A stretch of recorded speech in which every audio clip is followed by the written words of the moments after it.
Ati for Baba de Likee TV na message and no channel no hit at no subscribe so me drop in the latest news be a obejebre no say to me anya bi akabi no ati na ye bawra in seminama ye bawra mu ewo Mahama akache yes papa ne chemu say the appointees ni na obi and declare asset by deadline near 31st of March. The Radom Draman Mahama copium assamitene asset were declaring asset na emo ensem to say you mong them near intimonsem na ya ba de ka ho biano ye de emonsem bebrem. The course so amrasebeje fie honorable Ayemita Akando health minister osanye amrasebeje bejani e de madwabo so abeto ampeso asofo na sama ode tu dwa e wo amrasebeje fie enonom. If you want a boy, not just a Omanpanyi, His Excellency John Dramani Mahama, Papa dear, boy Juma Bruta was starting very well. Ya just ultimo said we are member no AC quantity we also to near man. Oh, driver papa ni Ghana for me Damasio. He says here ni Kenya ni asida. Na Ghana for Santina Moko to aba to much as a win no. Na we say feeling near deep no. Not just a Jomama what the ahofama odo ne temane nyamisro ena dia memwei ode ma eye Ghana for sani okan ya say oba be yo Ghana mampanyi a oba make sure say na appointees no obia be declare asset sanso ena ono akasa as John Mahama no waja say woni wa ono a wotwa sa no otwa na wo ma maka na eden edi akire na wo so left right na chese attention na wo ma bo na yase so wa say eneyi watumi aba no modin a akopiem eye ewo hefa Auditor General na so ye na ne okopie mu yi ene ese wani na ese okachire wase me na me ye first gentleman of the land me na me ye commander chief of the Ghana Armed Forces me kasi obia nda no nsia obia beda no nsia me kasi obia no nanan obia beda no nan enei maba Auditor General me forms na me dia bayo me japade a me wo nyina sa John Dramani Mahama ni nyina bibia ewom sanso ena me nkofo a ma appoint wo mo to various positions no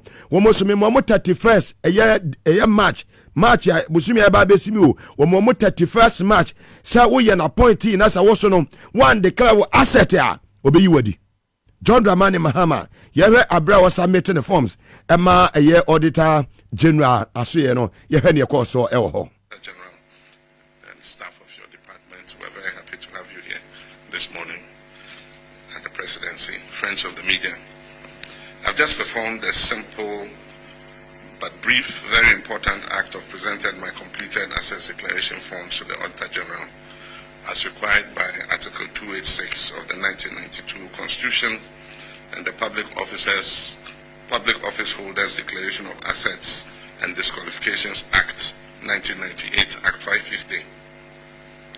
Ghana's assets declaration regime and its related activities have often been shrouded in secrecy, and only unless in special circumstances compliance is often difficult to measure. In times past, I would privately have presented these forms to the Auditor General in fulfillment of my statutory obligation. I've taken this step of presenting these forms publicly as a way of injecting some openness and transparency into the process of assets declaration. I've always maintained that while it is all well and good to punish corruption, a more effective way of addressing the canker is preventing it from occurring in the first place. I honestly believe that if properly curated and enforced, the assets declaration process can become a sustainable tool for tackling corruption. Corruption by nature is insidious and thrives under the cover of darkness. The more light that is shown on it, the more likely that it will be fought successfully. I've also taken this step to send an unmistakable signal to all public office holders, especially those that I have appointed, that I take the declaration of assets very seriously and expect full compliance from them. His Excellency John Dramani Mahama enono na chese na appointees ni nyina nti monhya no so wono ontesa na nado ya wono obaye na wayi nani on de onfa ho na chese mu se na appointees krono eno mo bo na man sika no mu wia ene yuji ahe e ba se eja woni ne yire eja ya wade ene e case efie apartment utimu se ene de wo East Legon dia wo eye Roman Ridge dia wa ha na chese enye asem ketu akura no nso wono de na ba mu de dabi da kata asehare proye ne de one declare asset 31st March 2025 for obepam obeyi wadi obe remove from a office wey sema ode to aso edema timamofo enedai abra wode ne krata ni nyina kopie mu ya Auditor General ono so eje ye no ye response a efi Auditor General ho so ebae. And there we receive your form, just like His Excellency has done. You don't seal it. We are going to open it to see exactly what entries you have made. But when we are looking at it, what we are looking at is whether you have not left any blank spaces, whether you have not left your bank balances. Some may list all the banks that they have, but there will be no balances at it, and we will call you to come and redo it. That's the extent to which we do this. If you say you have 10 bank accounts and you bring it to us, how are we to be sure that indeed it is only 10 bank accounts that you have? If you say you have 2 buildings, what can we do to ensure that it is exactly the 2 buildings that you have? So reviewing the constitution, as His Excellency has said, I think it's a very, very important issue that we have to take seriously. And we also support the publishing. If you submit your assets and declaration forms, we should be able to publish it freely. And the time that you are leaving office too, we will publish it to see the changes that have happened ever since you started in the office. So on behalf of myself and my staff from the Audit Service, we welcome His Excellency's wonderful idea, and whatever we can do to support, we will do. Thank you so much. Just say okay, nya ono kwa no call you and the Chief of Staff one you two left right no sin in him and the Honorable Julius Zebra papa Chief of Staff papa no so eka hona Dr. Callistus one also Executive Secretary at the My Excellency John Dramani Mahama ni team and mukopie mo ho nei na enye asem keto na Excellency John Dramani Mahama abra wode kokoboka se pa de ma appointees no yetie ensema one so editu dwa ewo ho. Those of us in leadership must lead by example. We must be prepared to be held accountable for taking the public trust. And as I've told everybody, if you accept to serve in the public sector, then you must be prepared to answer to the people, because it is the people who put you there. You serve at their pleasure. And so I've been trying to drum that message home to all the people that I'm appointing. Everybody's excited and running, and have you got a green letter from the president? The green letter comes with a lot of responsibility and expectation.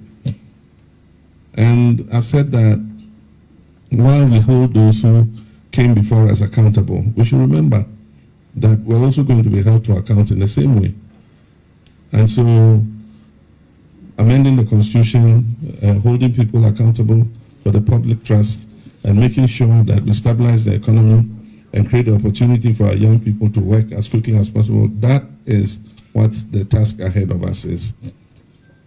We may not be able to complete the process, but at least I'm determined that we lay the foundation and put Ghana on the right track so that anybody else who takes over can continue and consolidate it. Yo, not just when you're ready to say over declare asset there, and ye no baby atna. To I said your mama, na bemo, second come in there. When you babe landing, I want to babe make his card ya. I want to babe to fee. I can say, Esi da akese dia forget it. Papa in near bre papa. He said we as said the old sapano, wonu ni piano theater wachi. His Excellency John Dramani Mahama appointees no 31st March our man. Hey, there was so a bema our office bino. Would the man declare na se wudinya beto bia se wom.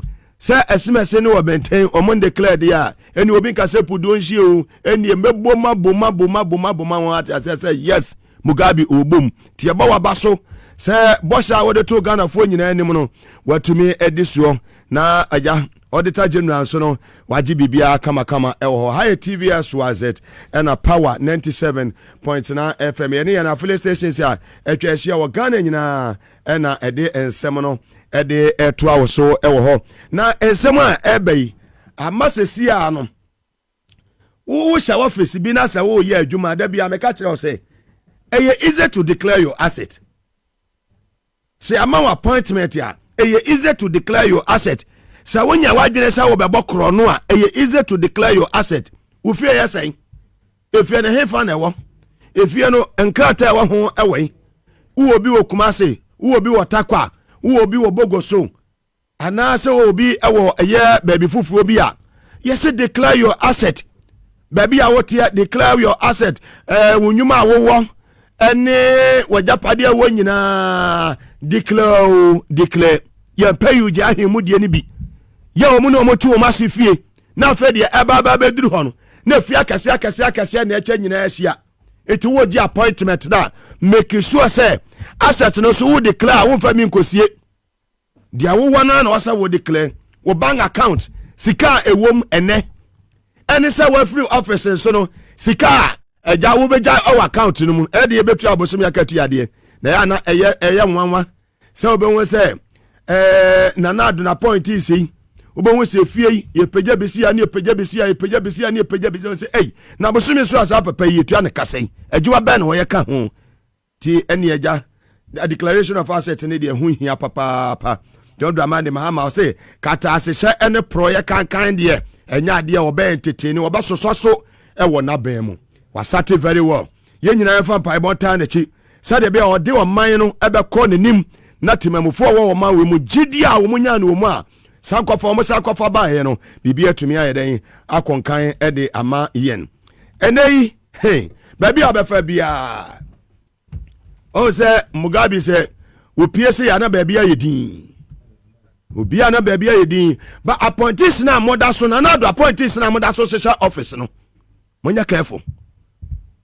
I'm not here to mention names but when you say nanado when nanado na ba ya when nanado monko said the medical send warning and say yentra amu obi ntra office bi en sabotage aban no ya bra ne de ndc aba power wo Ghana for yensema ya kan ya na to Ghana for tirima wo mo de party na ya de aba power Joma manyu a power ye abre bia mfie watwe twem no na de ndc aba power nanado woni na betra mfie watwe enya wewe ni mu bia tra office se de obadan ho te se de o wo de wo no aba ne dane amesema dane mi ho bi na wanya ndc membership card ye be date a wonya membership card no and do so awe ye dai wutuaye mra wutuaye iti office na wo hye no menya wadwen se we de we adafo father for all no atwam Mahama ne tema o say we father for all be any baby a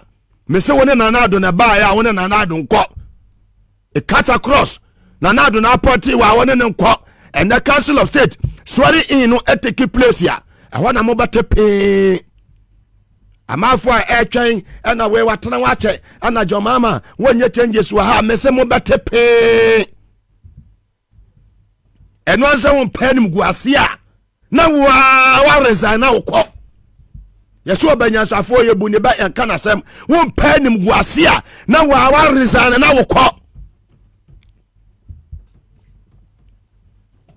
Yes, power to the people. Tamafo tete offices awodo ano mo sabotage system abaya onya 2 months mo sabotage system. We will not sit down and allow them. Sanya man nyina wasa stop it. Ne hu say amemmo no we bi wo say sibesu we office we o shey. Wa ya ne ho biabroni an wa sha office o ebegu a enwu yetime ne mo tra e mani nye yie da biara da. Any time na enu anie say ansha say amru so ne tama ye ne nya kokoda o. Nti wa say aburu so ne tam ene mo beti Alhaji Alidu Haruna Nkan, member of the NDC National Communication Team, my good brother. And I'm over to Honorable Azekes Yaman Sonka, former MP for Boom constituency, Mobati Ononka. Nene, Mr. Mugabe na papai, okwashe here wakwafana bay. Wakwashe he, wakwa Rwanda na, wakwa Singapore na, anase wakwa Mauritius, ana wakwa Botswana, ana wakwa Nigeria. Papai, se die globally, ewiase be bia ya jenatum. Nidin Ade, Dr. Solomon Solak natural clinic ene Solak ewa her life say maka say sa program we on the hottest show the whole Ghana